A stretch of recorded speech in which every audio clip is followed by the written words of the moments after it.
नमस्कार दोस्तों, स्वागत है आप सभी का।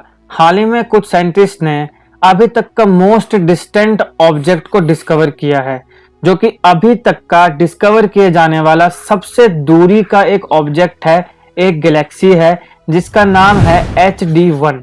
तो इस वीडियो में हम देखेंगे कि किसकी मदद से इसको डिस्कवर किया गया, इससे पहले मोस्ट डिस्टेंट ऑब्जेक्ट क्या था, और HD1 को कहा जाता है कि ये बहुत ही ब्राइट है।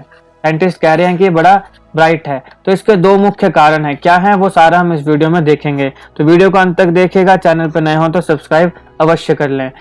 वीडियो शुरू करने से पहले आपके लिए एक सवाल कि जो साइंटिस्ट है उन्होंने पहले अलग अलग जो पावरफुल टेलीस्कोप हैं उनसे डाटा कलेक्ट किया, फिर वो डाटा को उन्होंने दोबारा ऑब्जर्व किया अल्मा अटागामा लार्ज मिलीमीटर सब मिलीमीटर अरे में, जो कि लोकेटेड है चिले में। तो क्या ये सही है गलत है आपने बताना है।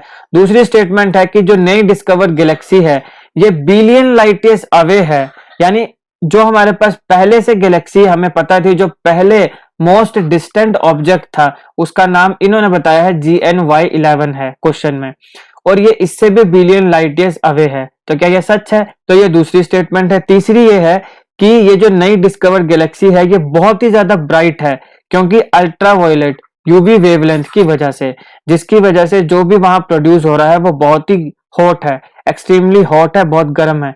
तो इन तीनों में से कौन सी स्टेटमेंट सही है आप कमेंट बॉक्स में अपना आंसर दीजिएगा, और जो राइट आंसर होगा वो मैं आपको दूंगा वीडियो के एंड में। तो अभी हाल ही में HD1 नाम की एक गैलेक्सी डिस्कवर की गई है एस्ट्रोनॉमर्स के द्वारा। कहा गया है कि ये मोस्ट डिस्टेंट ऑब्जेक्ट है अभी तक का। इसकी ब्राइटनेस का कारण बताया गया है कि यहाँ पे इनर्मस ब्लैक होल है सेंटर में, जिसकी वजह से ये बहुत ही ब्राइट है। इस नई गैलेक्सी HD1 को डिस्कवर किया गया है फैबियो पाकुकी के द्वारा। आई एम सॉरी अगर मेरी प्रोनाउंसिएशन गलत हो तो।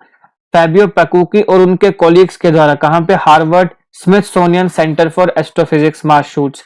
ये सेंटर आपको याद रखने की जरूरत नहीं है, अगर बड़ी फूटी किस्मत हो एग्जाम में तो आपको ये नाम पूछा जा सकता है। तो उन्होंने क्या किया, उन्होंने पहले जितने भी पावरफुल टेलीस्कोप हैं उनसे सारा पब्लिक डाटा इकट्ठा किया। उस पूरे के पूरे डाटा को उन्होंने अटागामा लार्ज मिलीमीटर सब मिलीमीटर अरे अल्मा, जो कि चिले में स्थित है, यहां पे इन्होंने ऑब्जर्व किया। अब ये एक सवाल पूछा जा सकता है, अल्मा की फुल फॉर्म पूछी जा सकती है, अटागामा लार्ज मिलीमीटर सब मिलीमीटर अरे, ये भी पूछा जा सकता है कि कहां पे लोकेटेड है। चिले, चिले देखिए, चिले जो है ये एक साउथ अमेरिकन कॉन्टिनेंट में एक देश है। आपको पता है नॉर्थ अमेरिका साउथ अमेरिका दो कॉन्टिनेंट्स हैं। तो साउथ अमेरिका में जहां ब्राजील, अर्जेंटीना, पेरू ये सब देश आते हैं, वहां पे चिले भी एक देश है, बिल्कुल बगल में ऐसे करके, यहाँ पे ऐसे इस रूप में, ये इस शेप में देश देखने को मिलता है। और पहले भी ये खबरों में था, पहले बहुत ज्यादा प्रोटेस्ट यहाँ पे देखने को मिले यंगस्टर्स के द्वारा, जो सरकार थी उसके लिए और उसके खिलाफ माने। और इसके अलावा ये एक सेकेंड वेव जो आई थी कोविड की, उस समय भी उसके आसपास भी ये काफी खबरों में था, क्योंकि अंटार्कटिका में आया था, कोविड पहुंच गया था। तो कहा गया कि यहाँ की एक सेना की टुकड़ी की वजह से, मतलब उस सेना की टुकड़ी जो गई उसमें कोई ना कोई व्यक्ति जो था उसमें उसको कोविड था, तो वहां से अंटार्कटिका पहुंचा था। तो खैर ये तो काफी पुरानी, मतलब कि पुराने करंट अफेयर अभी आपके लिए इंपॉर्टेंट नहीं है, मगर ऐसे ही चिले नाम आया तो दिमाग में वो चीज आ गई। तो चलिए, ये जो ऑब्जर्व किया गया है नया जो डिस्कवर्ड गैलेक्सी है, ये 33.4 बिलियन लाइट ईयर्स अवे है। 33.4 बिलियन लाइट ईयर्स अवे। अब यहां पे देखिएगा, light year, light year is the unit of distance. बहुत बच्चे क्या करते हैं कि क्वेश्चन सीधा आता है और ये बहुत बार पूछा जाता है और वो टाइम की यूनिट लिखाते हैं। तो ये किसकी है? ये डिस्टेंस की यूनिट है। लाइट ईयर डिस्टेंस की यूनिट है। लाइट ईयर का मतलब होता है कि एक जो डिस्टेंस लाइट के द्वारा एक साल में, 1 ईयर में जो डिस्टेंस ट्रेवल किया जाता है, ठीक है, distance travelled by light in 1 year, उसे कहा जाता है लाइट ईयर। ठीक है, एक वर्ष में प्रकाश द्वारा तय की जाने वाली जो दूरी है। और देखिए लाइट ईयर, 1 लाइट ईयर की जो वैल्यू होती है वो होती है 9.4607 इंटू 10⁻12 किलोमीटर। तो ये वैल्यू भी पूछी जा सकती है, याद रखिएगा। अब ये जो डिस्कवर की गई है नई गैलेक्सी, ये बहुत ही ज्यादा ब्राइट है। दो कारण हैं इसके, एक तो यूवी वेवलेंथ, जिसकी वजह से क्या है कि यहाँ पे जो भी प्रोड्यूस किया जा रहा है वो बहुत ही ज्यादा गर्म है, जो भी मतलब यहाँ बनता है वो बड़ा गर्म है, और दूसरा कि इसके सेंटर में एक बहुत ही इनॉर्मस बड़ा ब्लैक होल है।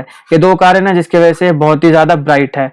अब अपने सवाल पर आते हैं कि साइंटिस्ट ने पहले पूरे डाटा को, पब्लिक डाटा इकट्ठा किया और उसे SD1 को दोबारा उन्होंने ऑब्जर्व किया अल्मा, जो कि चिले में है। तो क्या यह स्टेटमेंट ठीक है? बिल्कुल ठीक है।